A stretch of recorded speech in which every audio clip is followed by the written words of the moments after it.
A micro-budget film to me is a film that's usually made under $50,000, made with a lot of love and creativity because there's a lot of constraints to working with a budget that small. It's just a class of independent films that are just being made against all odds.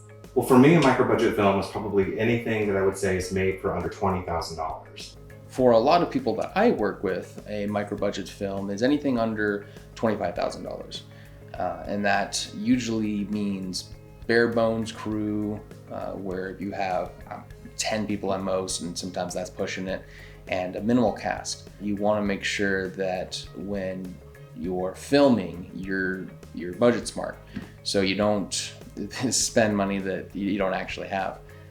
When it comes to micro-budget films, usually to me what I think of that as is a film where the budget is like super, super low, where it's kind of like sometimes can be anywhere from like $1,000 to like, you know, maybe when it gets to about $50,000 is when it's starting to get a little bit above micro-budget. I'd say micro-budget film is a production that doesn't have an assigned budget from a studio or some other financing body that would mainly include salaries for, you know, all the cast and crew.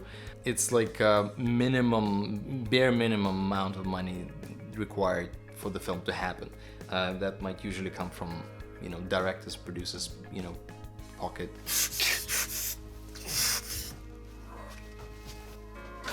A micro-budget film is a film with a budget, I would say personally, probably under $100,000. And in some cases that can easily be 50, and then, you know, things like El Mariachi were $7,000. I do no budget films, which is most of my films are done for under 10 grand. It's a film done with love and passion and heart. Everybody wants to have this big willy, you know, need money to make a movie, but you really don't. A micro-budget film to me is something that is made for as little money as you can get away with, but still come out with a great product. There are a lot of ways these days to be able to create better content for less money. You know, equipment has come down in price, ability for people to be able to make content and to put stuff out there now with streaming platforms and not having to seek huge distribution channels. You know, now you can put things out there that pretty much anyone can watch. Anybody, if they want, can make a micro-budget movie. It all has to do with a lot of like the editing and knowing how to put it together, and like kind of like, as they say, the expression shine shit. In this day and age, you really can shine shit if you know how to put it together.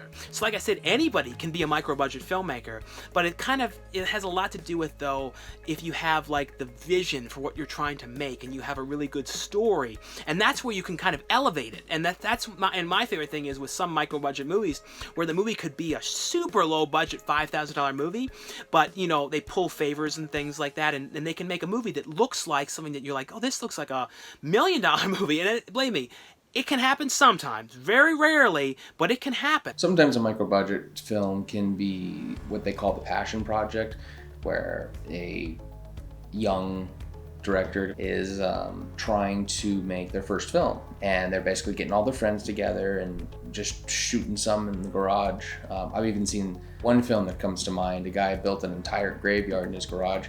I think he had 3 crew members, and the whole thing had 2 actors. Protagonists of the story were basically zombies that would just repeat. And because he shot it in his garage, it created this big fog effect, so he could repeat zombies without having to go get new actors that look different every time. My first micro-budget feature film came out of a trailer competition that our local movie theater called The Brattle in Boston had run, where you were supposed to make a film called 10.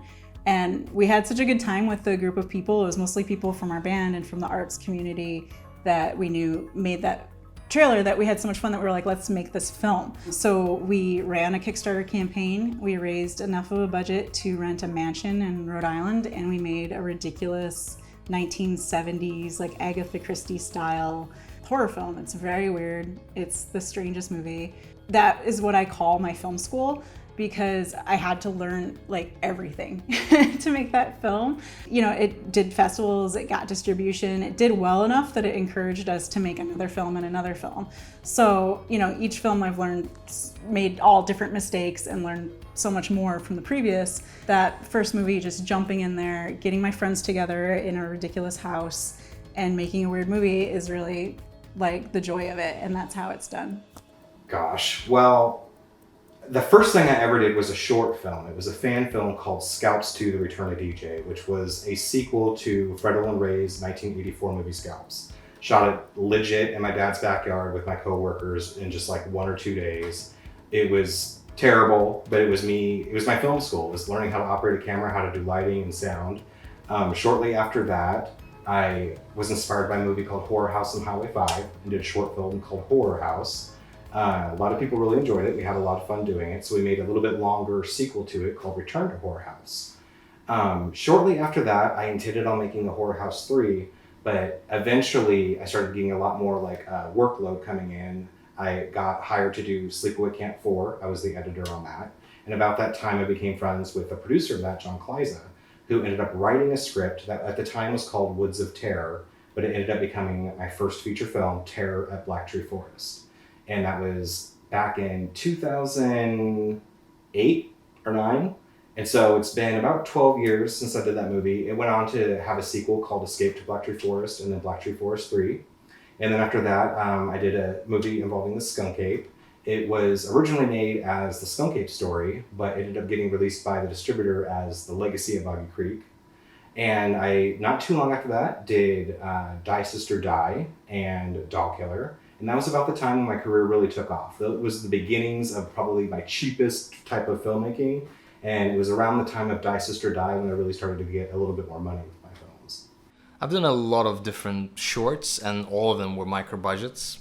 But the first micro budget feature called Ghost, we shot recently on iPhone, and that was complete run and gun DIY kind of experience, which was, yeah, of course, quite a challenge, but at the same time, you know, creatively liberating, and people were able to chip in and make something much more alive, perhaps. So if you look at my first film, Edge, for example, I basically got roughly $2,000 to $3,000 graduation money when I graduated from high school. And instead of buying textbooks and stuff like I was supposed to, I ended up putting that money into a micro-budget film of my own.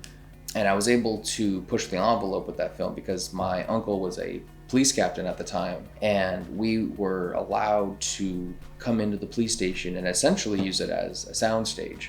We also were granted to use cop cars as long as they were used on the premise. Thinking about the way that I shot Edge, I was able to take resources that I personally had, that close filmmaking friends had, and use them essentially for free, mostly just because I asked. It was just one of those things that I wasn't afraid to ask. I even had my old high school, which had a great film program at Santa Margarita, basically allowed me to borrow the equipment, but we were shooting during school. So the entirety of Edge was shot through like the dead of night. And in the morning, I would have to drive to the high school and drop off the equipment before classes started. Then I would basically go home and sleep, and then I would go pick up the equipment and drive all the way back to set.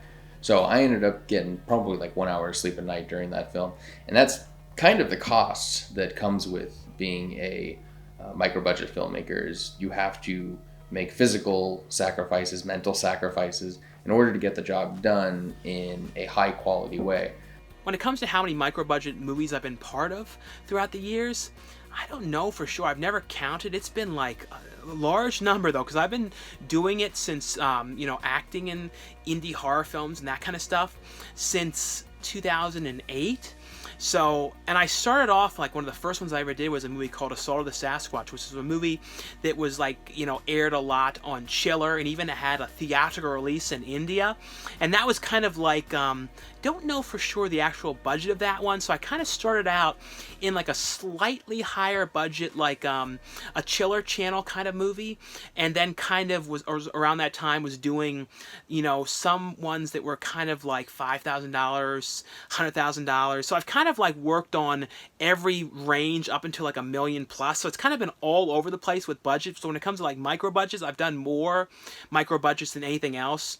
So like a lot of like $5,000, $10,000, $20,000, those kind of ones. But for sure, how many?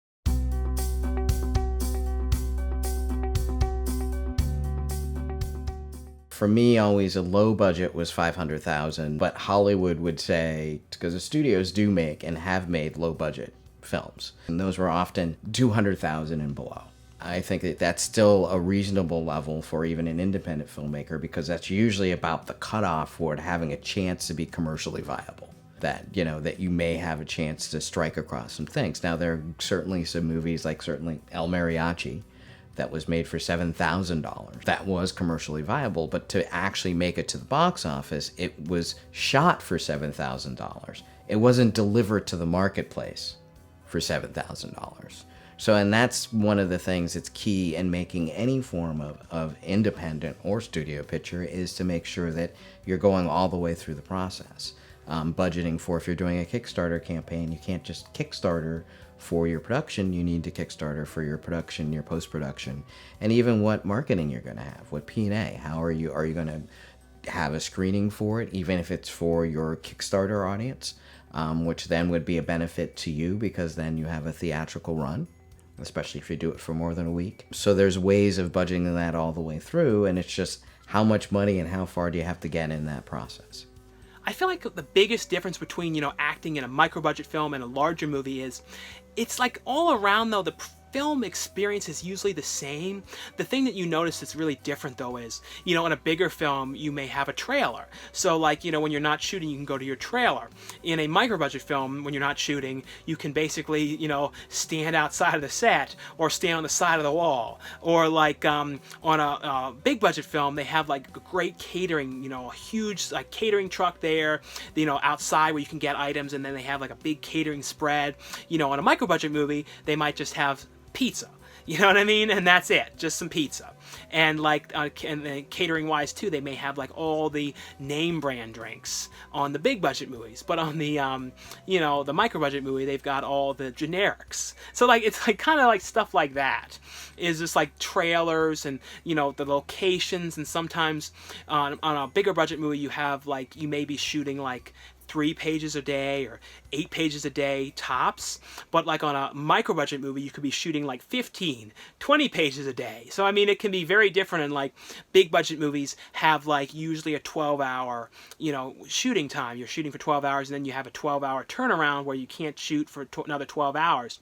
But sometimes on a big budget, you know, on a micro budget movie, you may, you know, be shooting for 24 hours straight or 18 hours straight, and then 4 hours later, you know, you have 4 hours of sleep and you're back on the set. So that kind of stuff is some of the big differences.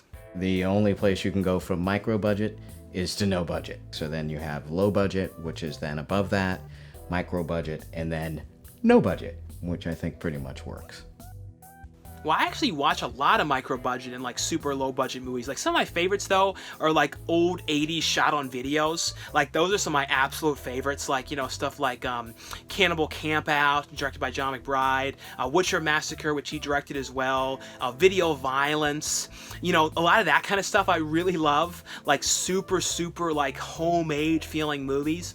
But when it comes to like micro budget and like really low budget movies though, I watch so much stuff. Since I do reviews, I watch pretty much everything. Like when it comes to like horror movies, I try and watch like at least, you know, a month of the horrors that release on DVD and Blu-ray. I try and watch like probably like 80% of them I watch at least. I do watch a lot of them because like some people who like act in like indie movies and micro budget movies, like they don't actually watch the stuff, or sometimes you're there and you can tell that people don't care whatsoever about horror movies. Like me, like horror movies are my absolute favorite thing to watch, especially low budget horror movies. So I kind of like watch them, act in them, like do anything to do with indie horror movies. I do. So I genuinely are somebody that actually really loves this stuff. When you're making a micro-budget film, you have to think about who is the audience for this film. Okay, then. You know, if you're working in a horror film, it's a group of people of fans who are used to watching movies without big name actors, without a lot of set pieces. You can set it in a house or in a field and people will still watch it and they're interested in it if you've done it creatively and interestingly. So there is a whole marketplace for the genre films of people who are interested in what's happening on the independent level. Why do I make micro-budget films? Well, if you don't stumble upon an investor or get yourself into that financing structure from you know, government or studio, and you still want to make the film, that's the only way, really. You know, you just cobble together whatever you can and you try to make it happen. I was in a situation like that with my first film, Ghost. I was in a position where it felt like we had bare minimum available and you know, exciting cast available, and everybody's life was in a certain position, stars aligned, that we could get it done for, you know, for the bare minimum. I make micro budgets because it's this or nothing. I make micro-budget films because I don't like to wait for permission or money to come from somewhere else. It's important for me to keep making art on a regular basis. So I can't wait around for somebody to give me the perfect project. I have to make the projects myself. And I think I came to that because I came from music with my partner. And with music, the DIY aesthetic was very well established for decades. So that was how I approached rock and roll, was we did everything ourselves. We did the marketing ourselves. We did the booking ourselves. We learned how to play our instruments ourselves. And that is everything that I applied to filmmaking as well, is we learned how to edit, we learned how to shoot, we learned how to write a script. And bringing all those things and having that DIY aesthetic is what you need to get a micro-budget film made.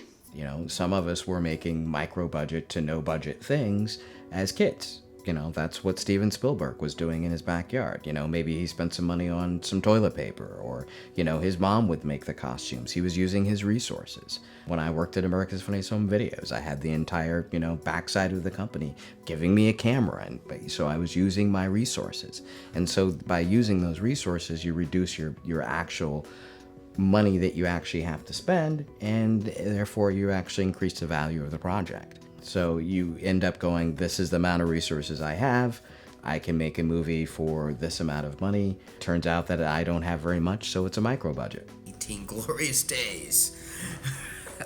I continue to produce micro budget films because of the freedom that it gives me. I don't have an obligation to anybody that has invested in the film that I now owe money to, that I now have a responsibility to make sure they get paid back.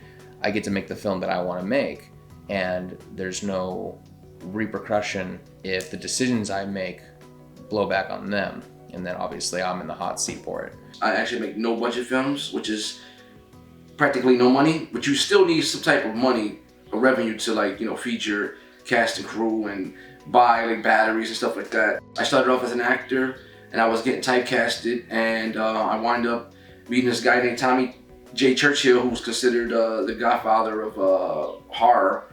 He's out in LA now, but he's originally from Queens, and he gave me a book, one on screenwriting and one was called Rebel Without a Crew, and basically that changed my life. I was like, you know what, I'm gonna brand myself, I'm gonna make my own movies and put myself out there as an actor, action star, whatever you want to call it. I was tired of getting typecasted, and I wanted to make movies the way I wanted to, and let people see how I represent myself. Well, it's interesting because really it sort of has come full circle for me. When I first started, I was like legit selling my movies out of the trunk of my car. And then as I started to do more films and I started to, like, you know, get more experience and my name was more out there, it wasn't as difficult for me to find other distributors that could put out my work for me. So at the time I was going through companies like Troma and Scream Time Films just to get my movies out. And then that grew, of course, to companies like Wild Eye Releasing, Troma, Full Moon, and Worldwide Multimedia. And now it's sort of back full circle because after going through all of them, I built enough of my own audience that I can actually sell my films independently myself and get the same sort of sales that I had with the bigger companies, but actually get more of the profits for myself. I would say the only viable marketplace at the moment for micro-budget films is Amazon Prime, because that's the only place where, without specific gatekeeper, you can, you know, get your film out there, and it's gonna be found among all the other proper films, like Hollywood films, and because people pay subscription and they don't have to pay extra to see any specific film, they're more likely to give it a go and check it out without maybe star names attached or anything like that. You know, if they get excited about the poster artwork and synopsis, and if they're in the mood for that particular film you seem to be advertising there, you know, there's a chance they'll give it a go. Otherwise, if they have to buy a ticket or purchase it online, you're up against all those major productions. The funny thing about marketplace like Amazon is that your film gets thrown into the ring with all the other films that are Hollywood productions and masters works, and you get to kind of compete because the viewer might have seen like Scorsese picture right before, and he randomly comes across your little film, and the expectation is pretty much the same. In a way it's good because the films are there and they are judged on the same sort of criteria. In other ways, tough, and you might get get yourself ready for some tough feedback because nobody gives you any Cacciola slack for making a tiny film. Nobody wants to watch a micro budget film on unless it's somebody's friends work and they're into that kind of thing, which is very rare. People just want to watch a movie, and the better that your micro budget doesn't look like micro budget as much as possible, and then they get sucked into the story because it's never a good thing there was a micro budget for the audience. It's good for you that you were able to make that film and maybe be more expressive creatively, and audience might benefit from that, but they don't want to know that it was done for like a fraction of a real budget and you did it in the backyard with friends. It's never very tempting for a viewer, I think. Be smart about that and be prepared to be judged together with the big boys. With micro-budget filmmaking, I think you don't want to try to make a big budget action film on a micro budget. You want to work within genres that lend themselves to actors that aren't very famous and simple scripts that can be done in a house or something. So sci-fi, horror, fantastic movies like that is where you want to be working in. And once you're working within that genre, then there's an infrastructure for it. There's awesome film festivals you can bring your film to. You can meet people, you can go on podcasts. There's a whole group of people that love these independent horror movies. So once you've made your film and you take it to festivals, then you can think about distribution or distributing it yourself and getting it out there and trying to do all the marketing and find all the blogs and the people that want to hear about your film. There's varying ways to get your project into the marketplace. One of them is something like FilmHUB. So there's a lot of avenues. There's also, if it's a documentary or things like that, it's using it. Going through Amazon Prime is still viable. It keeps changing. But it's still a viable source, and hopefully with that gap that it's starting to make, some other platforms will make that decision to get into that game, because there's still going to be a lot of quality material that's going to go somewhere, and people will find that opportunity. You can self-distribute, but it's getting harder and harder to self-distribute now because everything's streaming and they want you to go through a distributor. I deal with Maverick Entertainment right now. I'm under their umbrella. And I'm pretty happy with them so far. I'm also in talks with Green Apple Entertainment and a private sales agent to get my film out there. I've tried to self-distribute, but it didn't go anywhere. So as far as getting micro-budget films into the marketplace, I know there's a lot of distribution channels now that are quite easy. You can submit your film to Amazon to have it looked at and verified and put up there. I have a lot of filmmaker friends who have many films they've made themselves, films they've acquired the rights to and distributed up there. It's a completely different landscape to what it was, say, 10 years ago. Being able to have films up online for countries, if not the entire world, to watch is amazing. Of course, with that comes a heck of a lot more content. There's a lot of stuff on there now. So I know some platforms are being quite stringent about quality and certain rules about production, how they're made, and they're pulling films down. Yeah, with the fact that you can now get on there is now an incredible amount of films and everything up there. So it's almost difficult now to choose what to watch. You have to kind of sift through so many things. So micro-budget films, in order to place them in the marketplace, it's definitely easier now than it used to be. When I made Edge, I think it took about 2 years before we finally got any sort of distribution for that film. Although, admittedly, I didn't make a dime from Edge until I think it was 2018 when I was introduced to the owner of Cinema Epoch, and I ended up selling Edge to them, and it's been on Amazon ever since. And we're actually in the middle of working on a special DVD package for the film. Luckily, I am actually able to make a living on my films. A lot of that has to do with the fact that I'm doing about 8 to 10 movies a year. I know that it's not something that most micro-budget filmmakers do, so for a lot of them, they're not able to make a living. And it's really the only reason that I'm able to is because between like the royalties and the licensing fees that I charge when I go out through different like sub-licensing agreements with companies, and like actually like works for hire, all of that combined over the course of a year, I'm able to actually pay my bills. But it's a lot of work, and I'm almost consistently outputting films. Like I said, I do about 8 to 10 a year. When you're doing them on micro budgets, the key really is to spend less to be able to make more. You can't go and make a lot of $20,000 micro budget movies and expect to be able to survive on the income from that, because often that's about as much as you'll make total on a movie. So for me, a lot of the movies I make range anywhere from $500 to about $5,000. And if you do, like I said, about 8 to 10 of those a year, you're able to actually pay your bills. It's really a lot of fun for me to do. I enjoy the challenge a lot of being able to create something on a smaller budget, because then ultimately the reward is a lot bigger for me at the end. Even though there is an audience for micro-budget horror movies, it's still very difficult to make money back on them. And so it's important to try to keep your budgets as low as possible. The market is very saturated. The rates for streaming are very low. It's really hard to get any sort of advance money or foreign sales. All that stuff is kind of drying up at this point. So platforms like Amazon, they have to pay you royalties for screening your films, but they're so minuscule that even with a lot of people watching, like 100, Ghost was watched by 100,000 people in the first couple of months, and even at this kind of rate with the royalties they're offering, we're not gonna even break even our minuscule budget. Again, personally, it's just purely a way of creative expression, and I don't have any recipe how to get rich making micro budget films, unfortunately. I haven't made a living on my films as of yet, but I've been mostly able to break even with them. In the beginning, no. I've been doing this for a long time now, probably about 13 to 15 years, and I'm just starting to seeing some type of money come in. You're never going to get cash up front. It's like a 90% chance you're not going to get cash up front, but sometimes you do.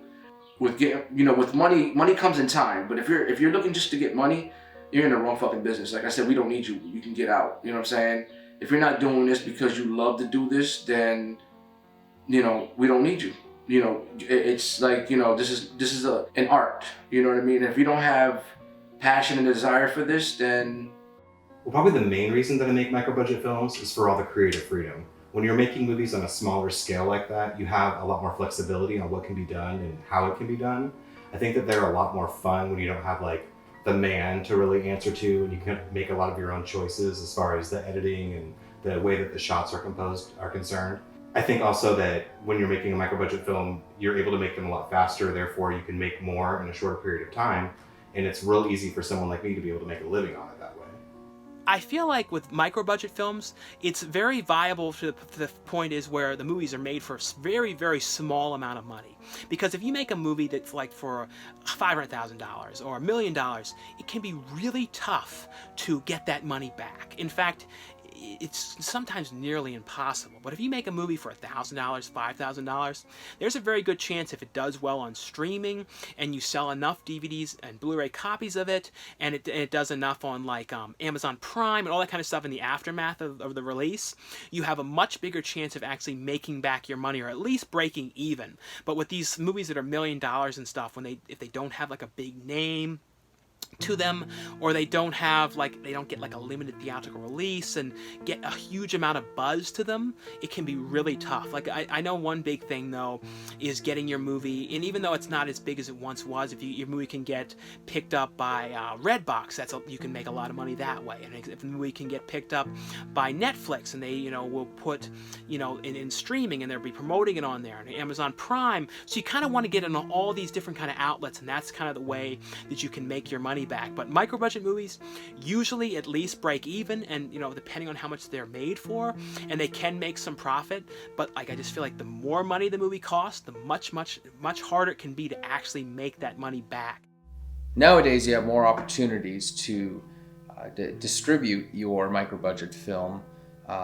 There's a lot more features on YouTube that allow you to monetize. You can now monetize on Vimeo. You can create your own channel on Amazon and upload all your films there. Of course, you have to do all your own marketing in order to get the traffic in. And if you don't have the audience in place beforehand, you're probably not going to get much traction. I have heard some success of people who make their income strictly from selling DVDs. That particular person that I have in mind has a very vast audience, thousands and thousands of emails and good emails, and not just like, I got a list, I'm going to spam these people. These are people who are actually interested in his niche. So he's able to sell DVDs to them, which is obviously, instead of getting 1 cent a view from streaming, you can sell your DVD for, I think like $12 is what they're going for. So you're getting $12 a person instead of 1 cent a person. But you have to have the audience in place. I mean, I like to think I do everything myself, but obviously there's always other people involved as far as like sound design, which I have my good friend Matthew Festal often do for me. I almost can't do everything by myself because there's a lot of things, technically speaking, I don't know how to do. And I usually prefer to at least have one hand on set with me. There's a lot of times that I go out and we'll do pickup shots and like the smaller shoots on my own. I'll end up doing the sound and shooting it and doing editing and everything myself. But when it comes to features, typically I have 1 or 2 crew members. For example, I just shot the movie Axe to Pieces, and my friend Jeremiah Douglas was basically my sole crew member. And then occasionally we had my partner Jared Allen helping out as well. And I really enjoy making movies sort of on that level because they're fast and quick. It's very smooth. There's less hands for everything to go through. So like a movie like that we shot basically over the course of 2 days. And if we had a much bigger cast and crew like on board to do it, I think that it wouldn't have been quite so possible to do it in that amount of time because you have the scheduling conflicts and different issues that arise with different people. Whereas like if it's just me and another person, we can go out and bang something out super quick and be done with it. While I don't necessarily always do everything all on my own, it is like a preference when possible to do as much on my own, especially when it comes to editing, to have to pass it off to somebody else and wait for them to do all the work. It can be very, not really nerve-wracking, but sort of like very time-consuming and tedious, and there's just like a lot of weight involved. Whereas like if I go and shoot something myself that night, I can edit that day's footage. So by the time I'm done on my last day of shooting, I just have that footage to edit, snap it together, and I have a rough cut done. I think you might have to do more than initially anticipated, because it's one thing to talk people into joining you for a day or two, maybe a week in that playground environment. It's a very social thing, making movies. This whole other thing to talk somebody into locking themselves in a basement, you know, in front of a screen and fixing, mixing, grading your film. So if you have nothing to offer money-wise, it's very unlikely somebody will be tempted to jump on that. So yeah, I'd say get ready to do everything, and then if you're lucky, you might somebody who steps in and helps you out with certain things.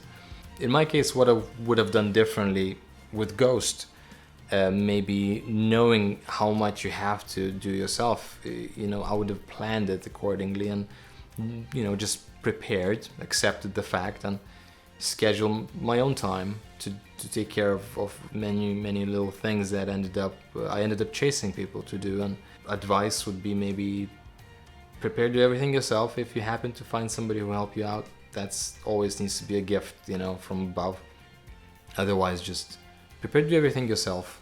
My partner and I run a production company ourselves called Launchover, and we have learned how to do everything ourselves. We came from a music background, and that kind of led us into making music videos when we realized we couldn't afford to keep paying people to make them for us. That kind of aesthetic brought us right into being like, okay, well, you learn how to do camera, I'll learn how to edit. We already had a decent handle on sound coming from recording our own music, though there was a lot to learn about dialogue and recording that. But you know, it definitely was, if we want to be able to do this sustainably, do this with favors and low money and all that, then we have to be able to do all the parts ourselves. Everything, pre-production, locations, food, catering, shooting, editing, all the post, it's all in-house. And by in-house, I mean the two of us mostly. I mean, we hire a lot of our friends, as many as we can on shoots. It's usually under 10 people, I would say, that get hired for any of our projects. We try to keep it under 10 days, limited actors, just keeping the budgets very, very low, and then making sure that everything possible that we can do ourselves, we do. I do everything myself. Yes, I'm a jack of all trades. Like I said, I do the fight choreography, the directing, The writing, sometimes I don't even write, I just do a story and have everybody ad-lib in my films. I do the catering. That's why most people like to work with me, because I make sure that they're fed real good. Keep my movies simple and to the point.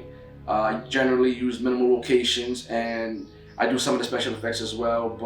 And I do the editing most of the time. But I also have near and dear friends that help me out, like Katani Brahman with special effects and makeup, Alan E. Wright with camera work, Brian C. King with camera work, Valentine Montero help me out with the lighting and everything. My actors are my crew, basically. So everybody does everything. You know what I mean? And it helps them out. It helps them learn the business a little bit better. So when it's time for them to do their film, they'll know what to do and what not to do. You know what I'm saying?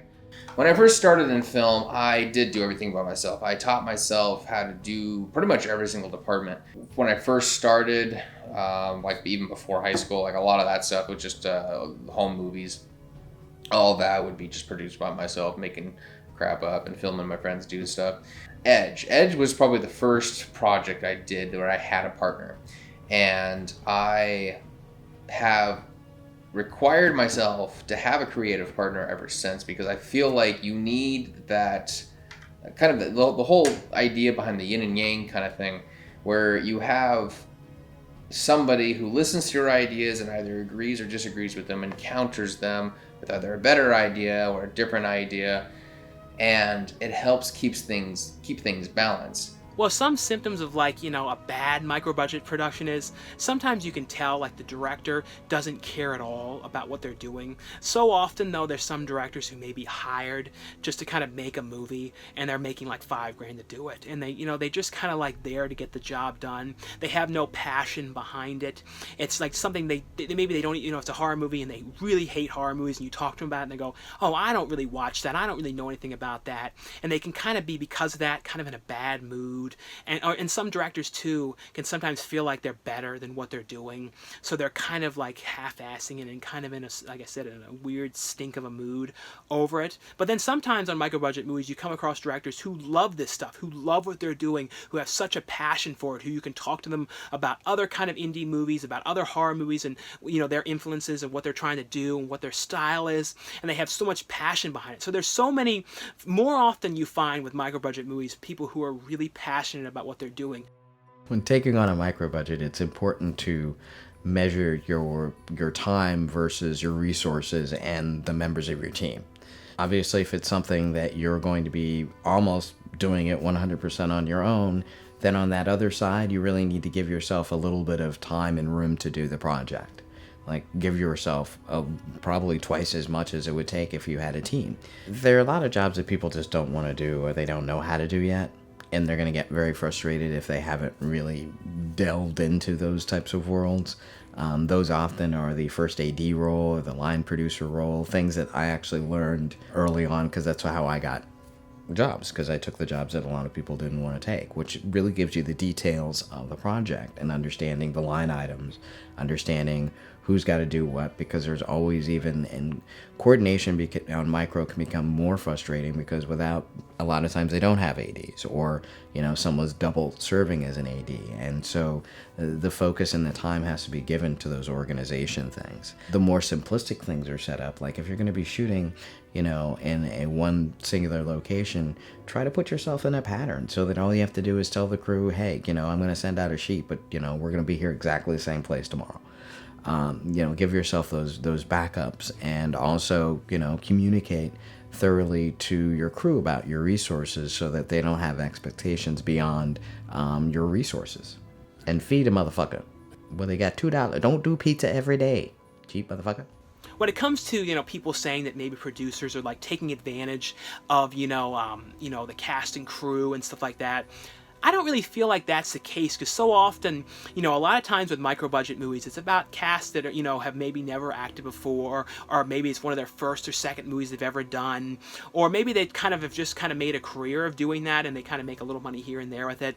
But, it kind of comes to be expected, though, that if the movie's budget's $5,000 and the cast is 20 people, and maybe there's a slightly bigger crew, you can't really expect to really be making too much money. The producers are not going to, on a micro budget movie, like be becoming multi-millionaires or making hundreds and hundreds of thousands of dollars. It's kind of like, if you're doing micro budget movies, honestly, you're doing it because it's something you really like to do. You really love filmmaking, you really love acting, you really love directing, you really love producing. It's just something that you do really for fun. It's not something where you're going to really make huge money. You can make a living, if you can make enough movies a year and you can make them for the right amount of money, and you kind of know what's popular, what kind of movies people want at the time, movies that have to do with social media or having to do with like Uber, kind of like, crazy Lyft drivers or found footage, certain things. Like if you kind of know how to tap into the markets, you can do well.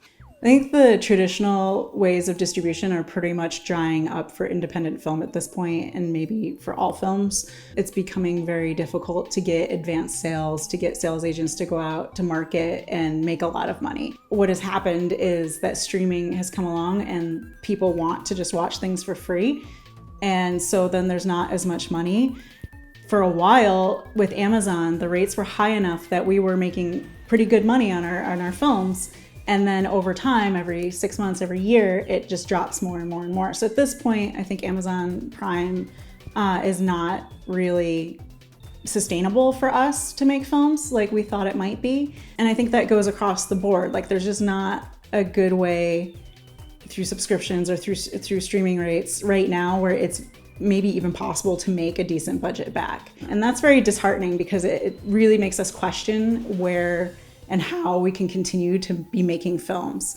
Well, we live in like a day and age when there's like a lot of different options now as far as like Amazon and Tubi and YouTube and Redbox and everything else that's out there. For me, I found what's best to do with my films is to do non-exclusive agreements with different companies, usually for about 2-year periods, because something like Amazon alone, let's face it, is just not going to pay the bills. It wasn't too long ago that Amazon Prime slashed the rates that they're paying the filmmakers, making it almost impossible to actually earn a decent amount on Amazon Prime alone. So while I do have a handful of films on there, it's definitely not something that I rely on solely. I've actually earned most of my income selling directly either through my own streaming site, which I have on Vimeo, or also making physical releases that I sell through Pinocchio. Traditional distribution is the best way for me. If your movie is not generating income or streaming on Amazon Prime, they're gonna pull your movie off. You need to have a following in order to have your movie succeed in making some money. And they're actually pulling movies off of Amazon Prime now because there's too many. People are trying to self-distribute and make money, going on Vimeo, doing the same thing. It's hard. It's hard because nobody really takes you serious if you don't have regular distribution. So I always recommend getting distribution, which is already hard enough as it is to get distribution. You know what I mean? Like they look at everything, and the market is being flooded right now because everybody's wanting to be a filmmaker. So yeah, it's hard as it is, but I would stick with regular general distribution. I think that like with anything else in making films, if you have professional people with lots of experience in the particular fields, you will get better quality results for sure. And same goes with distribution. If your film gets picked up and presented by people who know what they're doing, it's very likely that is going to have better quality distribution.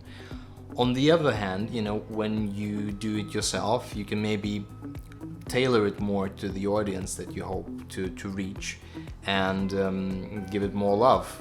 The most part is just there's no choice. Like if deals you get offered don't really make sense, or you don't have any deals offered and still need to get the film out there, you just do what you can. So that's self-distribution for you. Well, some of the pros and cons, I feel like on, micro-budget films, it's a much, sometimes you find a group of people that you work with and you really, really enjoy working with, and it kind of becomes like a family like experience, and it's kind of like, it's cool to work with certain people again and again, and you kind of have a friendship with them, and like there's certain people that you love working with, and if they like you, they'll put you in their other projects, or try their best to get you in if some of their friends are working on movies, they'll try and get you into that project. So that's the one thing I really love is just the aspect of working with certain people that you kind of become friends with. Or for me, like there's certain people maybe that I've been friends with on Facebook for years, like filmmakers, and like, you know, after years and years and years of being friends with them on there, I'm finally get to work with them on one of their projects. And that kind of stuff to me is such a cool thing, is working with people that you've been friends with online for years and then getting to work on one of their productions. Some of the, you know, the cons of it though is you have to be prepared that, you know, sometimes you can be really hyped up about doing something, you can get there and the experience cannot be great, and sometimes, you know, maybe the food might not be very good, like there may not be a lot of areas where you can go and sit down. Sometimes they're filming in like one space and there's no kind of area for the actors to kind of chill out, or, you know, you may not be getting paid too well, and like there may be kind of disputes with the payment and that kind of stuff. So that kind of stuff does happen. And sometimes too you can be working with actors that don't totally know what they're doing with certain things. Like one movie, a character was supposed to be like hitting me with this cane thing and like strangling me, and the guy was like this bad actor, and he was like literally strangling me like with this cane against my neck, and I was real pissed, but I was just like kept it together. But I mean, like I literally couldn't breathe, and that's the problem. And like sometimes if there's a scene with like a punch or something, if people don't know what they're doing, they can really hit you. So some of that kind of stuff you got to be really, really careful with. It's sometimes that can happen though, is some of the people may not totally have the most experience and totally have things worked out. So if there's a scene like that that you're ever doing, be very careful and make sure you talk it out in detail about, you know, what it is before you do it. Promoting a film basically starts with pre-production. It's talking about the film, telling everybody you can about it, if you're doing interviews about it, anything else to bring it up, taking photos on set, posting those, sending those around. Once the film is finished, we usually bring it to festivals, and that's a whole other leg of promotion and articles. You meet a lot of podcasters, you meet a lot of bloggers, you meet different outlets that want to interview you and talk about your movie. You win awards that looks good, and it's another angle to be talking about your film.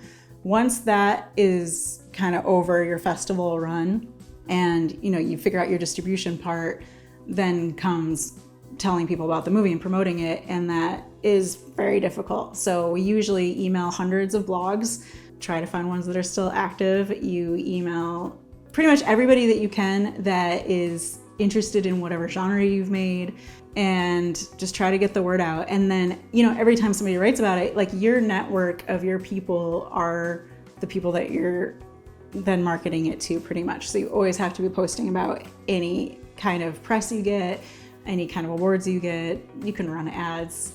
They have mixed results. When it comes to social media and self-promotion with micro-budget horror films, I feel like that's like the biggest thing. That's the most important thing, is that, you know, everyone in the cast and crew is going to promote it on their Instagrams, going to promote it on their Facebook feeds, and, you know, promote like the poster around, let people know when the trailer's out. Because that's one thing I notice so often too, is like I notice, you know, actors who are in some of these movies, they aren't like taking a picture on set and saying I'm on set of this, or they're not like sharing around the trailer when it's out, and they're not letting people know when it's out on DVD and Blu-ray. Of course, though, there are some that are really, really good at that, but some people, they just don't talk about it at all. And I'm like, well, if you're trying to get further doing this, that looks good if, you know, you're helping to promote the thing. If you're not saying a word about it, it's weird. And I do see that so often, that there's a lot of people who don't really do a lot of promotion for the stuff that they've acted in or worked on and that kind of thing. And I feel like that's a big downfall to, you know, bringing something to the project with, you know, if you're acting in the movie, which is great, but I feel like promotion is just such another huge step in, you know, to get people to actually see, you know, what you did. Well, I mean, it's almost on a micro budget. You have to more likely save more than you would if on the higher budget levels, because it's going to be more of your responsibility, because more than likely it's going to be difficult, especially right off the bat, to attract a distributor. So more than likely, to make your money back and to have that, you're going to have to, or the type of distributor you're going to end up getting is more of someone who's just going to put it out on a slate. It's not going to be the biggest one on it, and you're going to have to help push that. So you're going to have to drive that engine on any level, even when, you know, with something like my Project Redemption that got, you know, was on a major label at the time. It was an artisan film, but it was a slate of four other films, and it had its traditional marketing thing. But I think now that I should have been doing more, because if there would have been more push, it might have gotten the attention on that initial slate rather than just kind of coming out on the video shelves as it did. Whether it was maybe going to more black associations or, trying to explore what other ways to market it, or even just maybe doing a screening like we ended up doing for something like Horrors of War, where we did screenings around the country, or with Death Day, Campus Death Day, where we ended up doing a week's run in Cinelounge. Those are types of things that I learned from doing Redemption and not having those moments around it, where then you're able to get reviews, you're able to get attention, and you're able to get momentum.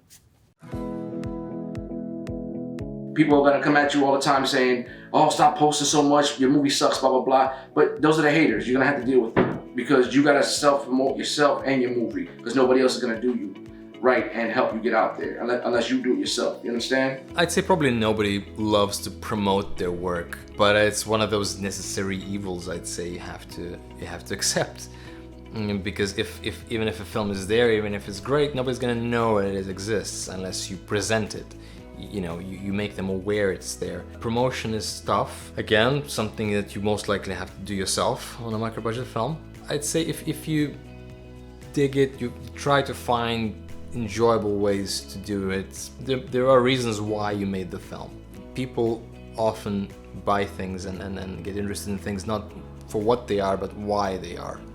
And if you believe that there's a story there and it was a good reason, it came from the right place, just try to tell that story and then send that message to the people out there, why it exists, and, people respond to that. For me, when it comes to promoting micro-budget movies that I have acted in and that kind of stuff, I, use all like social media. Like the big thing though, for me is I go on my YouTube channel and I say like, for example, like if a movie came out and it was in Walmart, I go to Walmart, my shopping video, I show it in the store. I say, this one came out, this one, that I acted in, this one's this much money. You guys can get it in all Walmarts. Or I go in the very beginning of my video saying, just letting you guys know this one released today. You guys can get this one on Amazon, and I list like the websites and all that kind of stuff.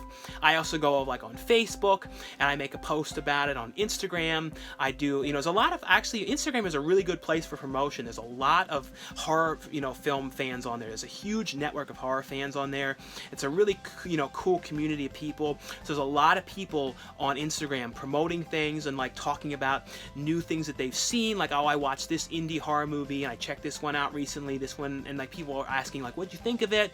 People post little mini reviews on there. So Instagram is actually a really, really good place, probably one of my favorite places to promote stuff. And I feel like for horror, there's just a huge amount of people on there, even though the word horror has been banned on Instagram. I don't know why, and people are really angry about that one. Maybe that will change, but you can't just search horror anymore on Instagram. But when it comes to the horror community, though, there's a great community on there. Talking about promotion of a micro-budget film, I think there's only so far you can go with a very limited budget, because even it doesn't matter if your film costs like 100 million or $100. It's the same amount of money to print all the posters and to really compete with for films to compete between themselves. So that's one of the reasons why distributors are quite reluctant maybe to take on smaller budgets, because they have to spend equally the same amount of money to promote them. So I think all the more unorthodox ways to promote the film and to release it to the world are available now, and even without one's necessarily involvement. So I discovered with Ghost that released on Amazon, and it had pretty good attention there, and we got some good reviews.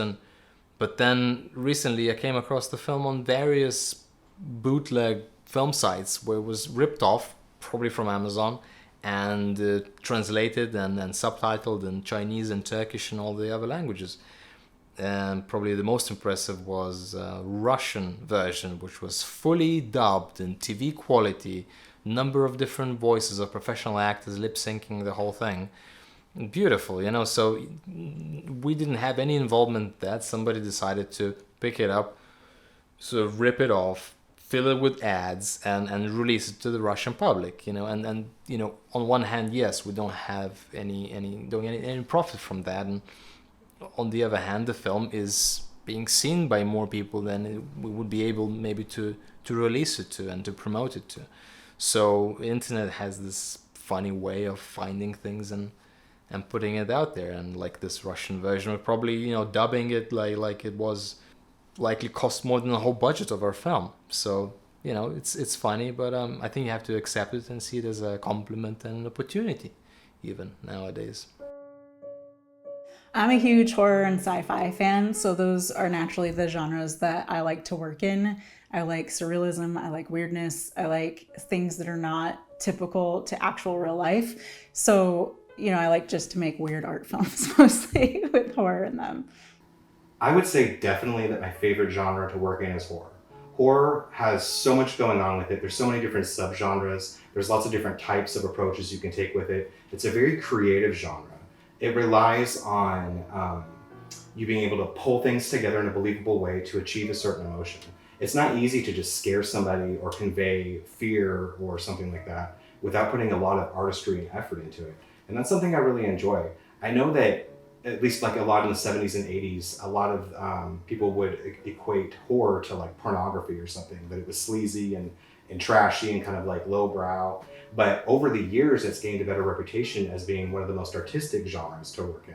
You know, we have directors like Dario Argento and John Carpenter that almost make exclusively horror films, and they're known for how artistic they are. I mean, that's what the fan base knows those films for. So I would say that while I've definitely dabbled in like comedies and dramas and documentaries and other things, it always sort of goes back to the horror films. That's like what I grew up enjoying. I'm a big fan of horror. And it's the whole reason I decided to make movies in the first place. And I think that all I ever really wanted to do was just make more movies that were the kind of movies that I enjoyed to watch. And I'm doing that now. And I think that it's grown a lot. There's a lot of independent horror filmmakers out there. I think that with the internet, we've all been able to connect together and come together to work and share a passion for it. And that's something that you're not going to find in like comedy or drama or people that are like passionate about it. And horror is very unique to that. And I think that it's something that's always, it's been my calling. I feel like I found the most growth. I've enjoyed doing it the most, and I made the most friends doing this type of work in this industry, doing horror films. For me, genre in film is like spice or a sauce for the meal, and main meal is always drama, the conflict, the people's relationships, the human condition. So I couldn't say that's my favorite genre because, you know, as long as it's a good dramatic situation, interesting story, you know, like adding a little bit of flavor for comedy or horror, you know, it doesn't really matter as long as it's a good story. It's all great. And watching films, I never say no to any kind of genre in particular, as long as there's a good drama there, I'd say, for sure. The great thing about genre filmmaking is that there's a built-in audience that wants to see low-budget, independent, creative, micro-budget films. Like they're out there, they're looking for it, as opposed to like a romantic comedy or a big-budget action film, like where they want to see stars and elaborate stunts and action and horror. Those are my go-to. I just did a science fiction action thriller, but I'm a hybrid type director, so I usually mix like action, martial arts, horror, a little bit of slapstick comedy and stuff like that, but it's mainly action and horror that I deal with. Those are my two go-tos, because John Carpenter, Michael Mann, and Walter Hill are my favorite directors of all time, especially Robert Rodriguez as well. But John Carpenter, hands down, number one to me. You know what I'm saying? Well, when it comes to like producer, like, you know, things I would say for like making it be a good production for the actor, I'd say, you know, just make sure that you really show the actor that you're really happy that they're there, and, you know, and try and, you know, figure out, you know, if the actor has like a certain type of an allergy to food, or maybe they are vegetarian, all that kind of stuff. Even if you don't have a lot of money, just try and, you know, make sure you're making it known to the actor that you're really happy that they're there and you're appreciative of them there, and especially if they're not getting paid, that you're really just appreciative that they're doing the movie, and tell them like how happy that you are that they're there. And try and like if you have a little bit more money, try and figure out, you know, just some like nice things you can do on the set. Have like decent catering, the best catering that you can get. Like, don't have like all generic products, because to me, if you see like everything's generic, sometimes it kind of looks like, oh well, it's all generic. Do you really care about us? You know what I mean? If it's everything is generic, it just has this kind of odd thing to it. It's like you have like Storios, all that kind of stuff. It just seems like just spend the dollar more. You know what I mean? Like that just, to me, when you go there and it's all like Dr. Thunder and everything, you're like, okay, I see how it is. I think that wherever there are filmmakers who have the ability, drive, and the determination to make projects, there will always be micro-budget projects, and there will always be a micro-budget project that breaks out of the pack. It doesn't happen very often because we are now in an age of, like, everyone has digital ability. Everyone's walking around with a phone in their pocket. When I started in this, it wasn't like that. Not everyone had a cell phone. Not everybody could afford a camera. We shot with the first, HD camera, which was a huge, pro-style camera. Now you can have a camera that's HD in the size of your hand, and therefore you can make better quality. If you look at someone like Sean Baker, who is executing iPhone films to, a height beyond that. Or, when you watch a Lady Gaga commercial that's shot with an iPhone, I mean, you realize, yes, there's more lights and there's more other things being put into it, but ultimately it's creativity and vision.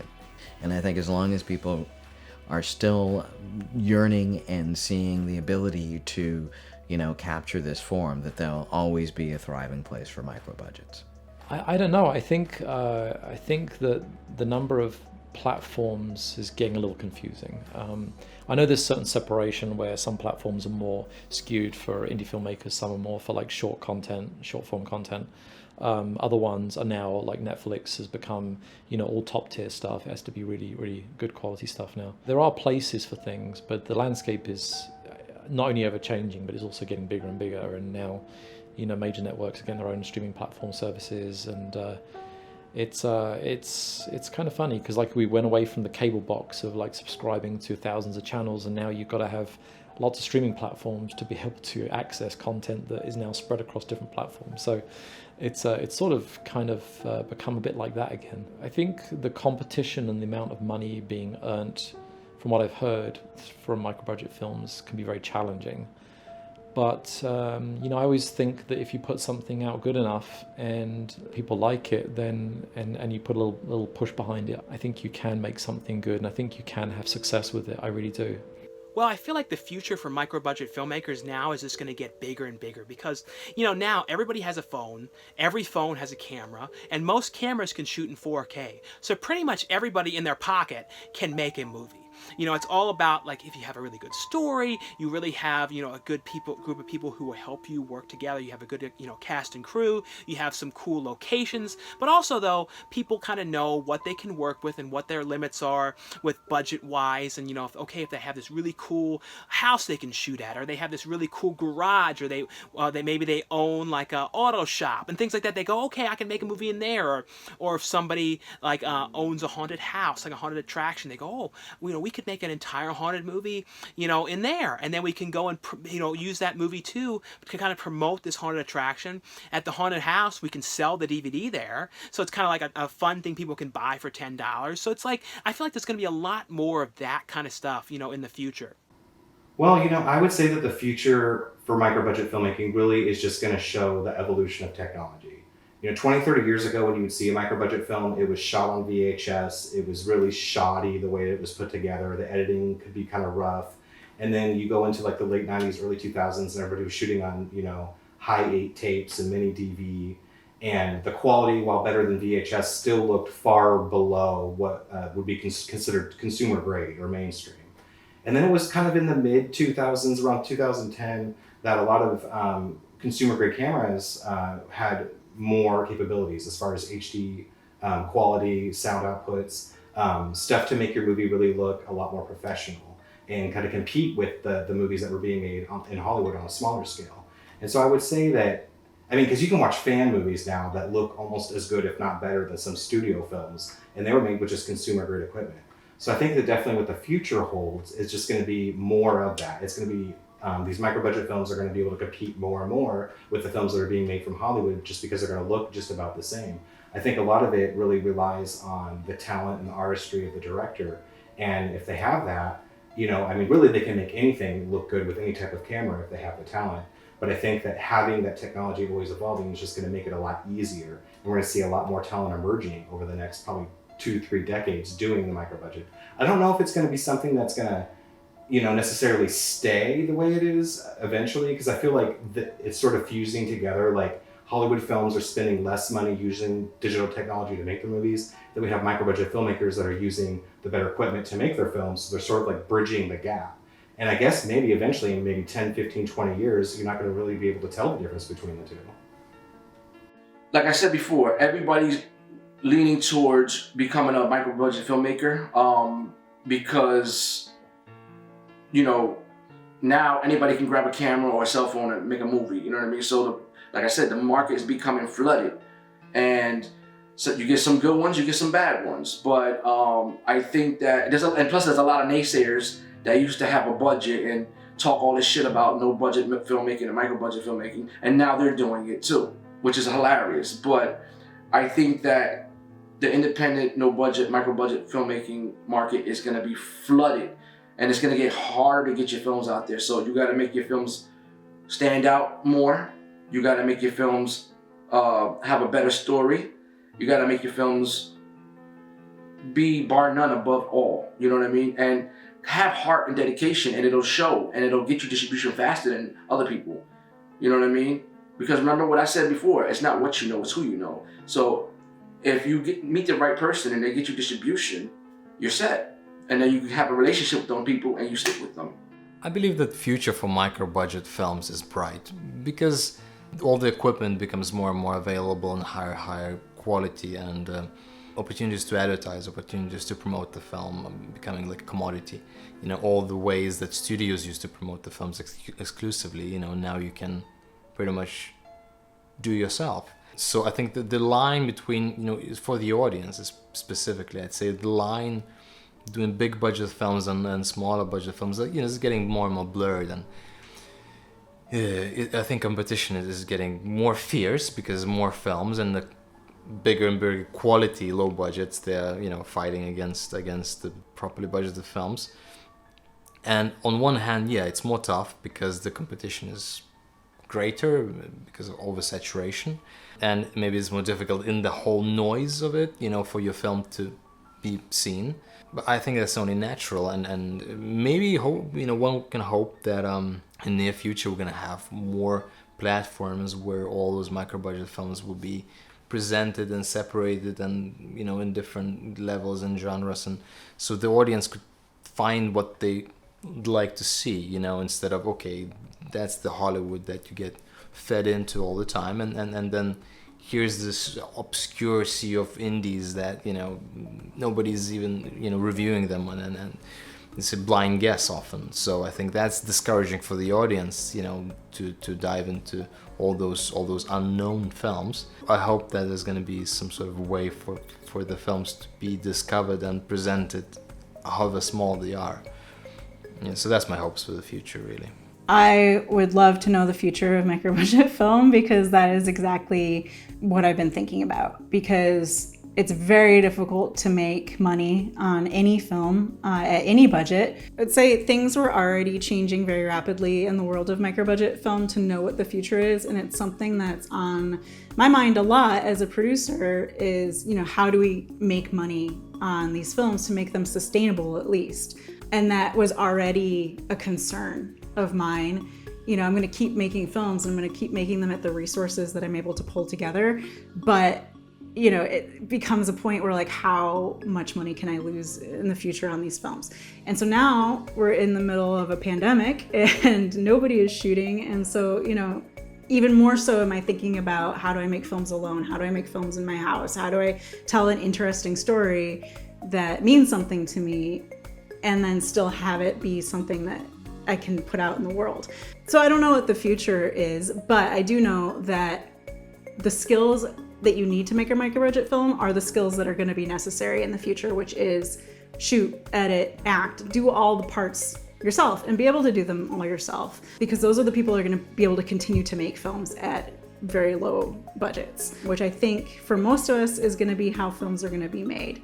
I think already, you know, they talk about that mid-tier of films in the $1 million range. Those are already going away. And I think now it's going to be so expensive to make films because of the pandemic and because of all that for a long time that those films are gone for now. It's going to be the huge budgets, and it's going to be the independents that kind of pull their resources together. So, you know, micro-budget film might be the future at this point.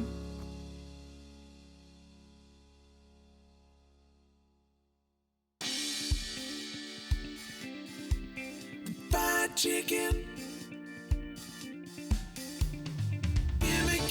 Gimme fried chicken. Baby, it's all that I want to take me through the day. Gimme fried chicken. I want it bona fide, southern fried. Gimme fried chicken. Baby, it's all that I want to take me through the day. Gimme fried chicken. I want it bona fide, southern fried. Fried chicken. Fried chicken. Fried chicken.